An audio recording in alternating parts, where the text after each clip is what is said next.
Welcome to technical Sanjeev. हमारे साथ जुड़े रहने के लिए हमारे चैनल को सब्सक्राइब करें। नमस्कार दोस्तों, स्वागत है आपका एक और नई वीडियो में।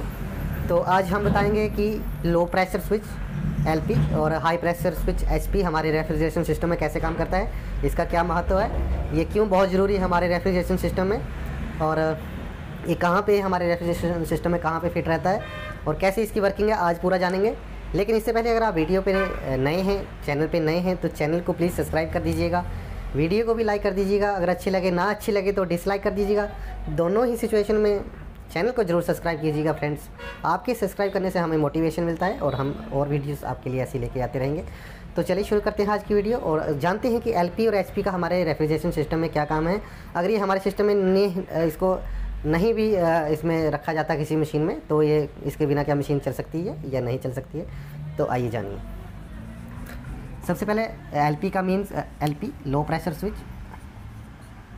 और HP high pressure cut off switch. तो सबसे पहले जानते हैं कि ये हमारे सिस्टम में कहाँ पे रहता है। तो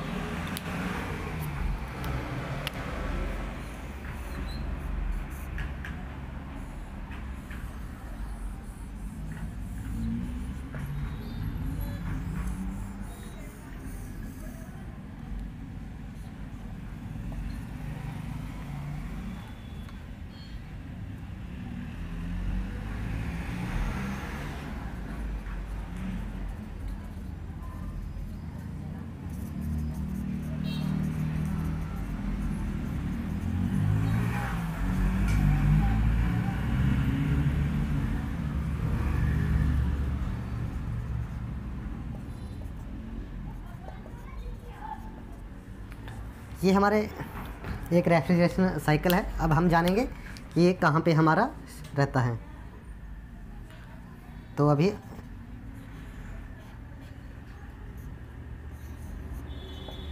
जो हमारा एचपी रहता है हाई प्रेशर स्विच, वो हमारा रहता है डिस्चार्ज लाइन पे, और जो हमारा एलपी रहता है लो प्रेशर स्विच, ये हमारा रहता है, जो एलपी रहता है हमारा सक्शन लाइन पे रहता है। तो ये सिस्टम को कैसे ऑपरेट करता है, क्या इसके फ़ायदे हैं, तो आइए जानेंगे इसको। तो जो हमारा हाई प्रेशर स्विच काम करता है वो हमारे हाई प्रेशर पे काम करता है। अगर सिस्टम में हाई प्रेशर हो जाएगा तो ये सिस्टम को बंद कर देगा। इसमें इसका ऐसा डिज़ाइन किया हुआ है, इसमें 2 वायर्स रहती है जो कि सीरीज़ में रहती है, और यहाँ से भी, यानी आप मान लो फेस की लाइन यहाँ से आ रही है, तो इनको हम सीरीज़ में आपस में जोड़ सकते हैं। और ये हमारी कंप्रेसर या कॉन्टैक्टर कहीं भी, ये हमारी जो हमारा फेस रहता है उसको हम कहीं भी ले जा सकते हैं।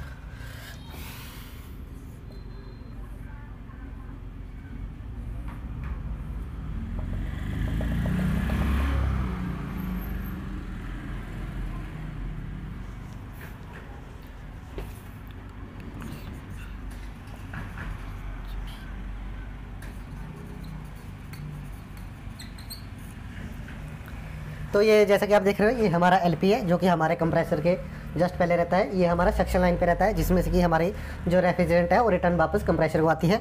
और ये जो है हमारा, ये एचपी है, ये हमारा रहता है डिस्चार्ज लाइन पे, जिसपे जी हमारा जो कंप्रेस्ड एयर रहती है, हाई प्रेशर और हाई टेम्परेचर की जो रेफ्रिजरेंट रहती है वो इसमें फ़्लो करती है कंडेंसर के लिए, जो कि हाई प्रेशर की रेफ्रिजरेंट रहती है वेपर की। तो वर्किंग समझेंगे फ्रेंड्स।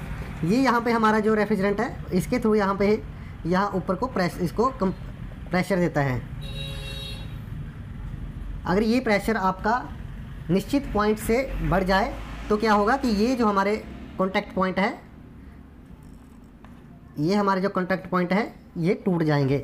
जिसमें एक डायफ्राम लगा रहता है, या इसको आप स्प्रिंग कुछ भी बोल लो, एक हमारा जो स्प्रिंग रहता है, जैसे कि हाई प्रेशर रहेगा वो इसको ऊपर के लिए धक्का देगा, तो हमारे ये कॉन्टैक्ट पॉइंट आपस में टूट जाएंगे।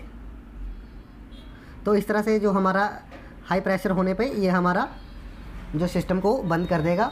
हाई प्रेशर क्यों रहता है फ्रेंड्स? या तो आपने ओवरचार्ज कर दिया है या सिस्टम की सर्विस नहीं की है, जिसकी वजह से उसका हेड प्रेशर ज़्यादा उसका बढ़ रहा है, ज़्यादा उसमें वेपर है वो ज़्यादा बन रहे हैं प्रॉपर। या तो कंडेंसर आपका काम नहीं कर रहा है, या कंडेंसर में लगा फ़ैन आपका काम नहीं कर रहा है, या shell and tube type condenser है, तो उसमें जो पानी है वो फ्लो नहीं कर रहा है, जो रेफ्रिजरेंट को ठंडा नहीं कर रहा है। बहुत से ऐसे चांसेस है, या आपका जो सिस्टम है वो चॉक हो चुका है, तो आप ये आपका इसका जो है कि कट कर देगा आपके सिस्टम को, और जिससे कि आपका जो सिस्टम है वो हीटअप नहीं हो पाएगा। और ये जब तक इसका जो ये टेम्परेचर जो इसका प्रेशर है वो इसका जो प्रेशर जब तक नॉर्मल नहीं आ जाता तब तक ये ऑन नहीं होगा। तो इस तरह से ये काम करता है फ्रेंड्स। अब इसको अगर हम लो प्रेशर से, अगर इसमें लो प्रेशर रहेगा तब इसको कोई प्रॉब्लम नहीं है फ्रेंड्स, तब इसके जो कॉन्टैक्ट पॉइंट है वो बिल्कुल जुड़े रहेंगे, क्योंकि ये हाई प्रेशर पे काम करता है। जो हाई प्रेशर ऊपर को धक्का देगा तो ये स्प्रिंग इसको ऊपर के लिए धक्का देगा, जो हमारा कॉन्टैक्ट पॉइंट है वो टूट जाएगा। लो प्रेशर में ये काम नहीं करेगा। इसकी अगर रेफ्रिजरेंट बिल्कुल भी जीरो हो जाएगी तब ये कट नहीं करेगा सिस्टम में, ये कंटिन्यूसली सिस्टम को कमांड देता रहेगा। तो लो प्रेशर से बचाने के लिए हमारे जो सिस्टम में लगा रहता है वो लगा रहता है एलपी स्विच। इसकी आप जो डिज़ाइन देखोगे वो अलग अलग है।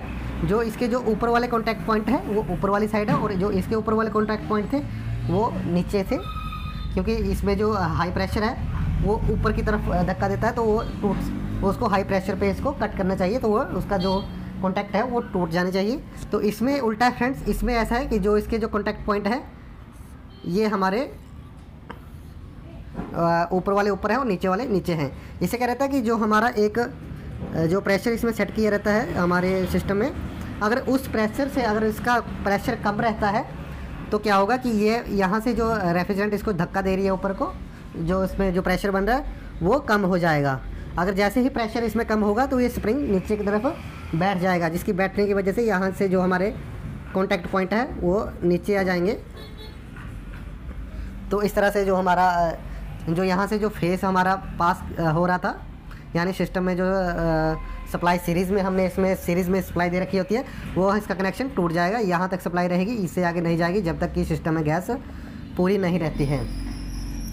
तो इसके लिए आपको फिर इसको सिस्टम को मैकेनिकली चेक करना पड़ेगा कि सिस्टम में क्या दिक्कत है। अगर सिस्टम में चॉकिंग है तो उसको चॉकिंग को ठीक करना पड़ेगा। अगर सिस्टम में गैस लीक है उसकी वजह से ये कट कर देगा। तो इस तरह से सिस्टम को आप ख़राब होने से बचा सकते हो, ओवरहीट होने से बचा सकते हैं इस दो स्विच की मदद से। एलपी एचपी जो कि हमारे जो हमारे डोमेस्टिक जितने भी हमारे प्रोडक्ट रहते हैं, एसी हो गए, रेफ्रिजरेटर हो गए, उसमें ये हमारा नहीं रहता है, लेकिन ये सिस्टम में ज़रूर होना चाहिए। इससे क्या होगा, एक तो कंप्रेसर के जो हमारा कंप्रेसर रहता है हीटअप होने से इसका जो ये बच जाएगा। अगर इसको सिस्टम में गैस बिल्कुल जीरो रहेगी या कम रहेगी तो ये हमारा सिस्टम हीटअप हो जाता है। तो इसको बचाने के लिए ये हमारा बहुत बढ़िया, अगर कंप्रेसर में हाई प्रेशर बढ़ रहा है तब भी ये हमारा हमारे कंप्रेसर को कट कर देगा और हमारे कंप्रेसर को ख़राब होने से बचा सकता है। तो इस तरह से हमारे जो एलपी एचपी हैं ये हमारे काम करते हैं। तो वीडियो अच्छी लगी हो, इन्फॉर्मेटिव लगी हो तो आप चैनल को सब्सक्राइब जरूर कर दें, वीडियो को भी लाइक कर दें और बेल आइकन को भी प्रेस कर दें ऑल पे, ताकि आपको मेरे हर एक ऐसी वीडियोज़ की नोटिफिकेशन मिलती रहे। तब तक नमस्कार।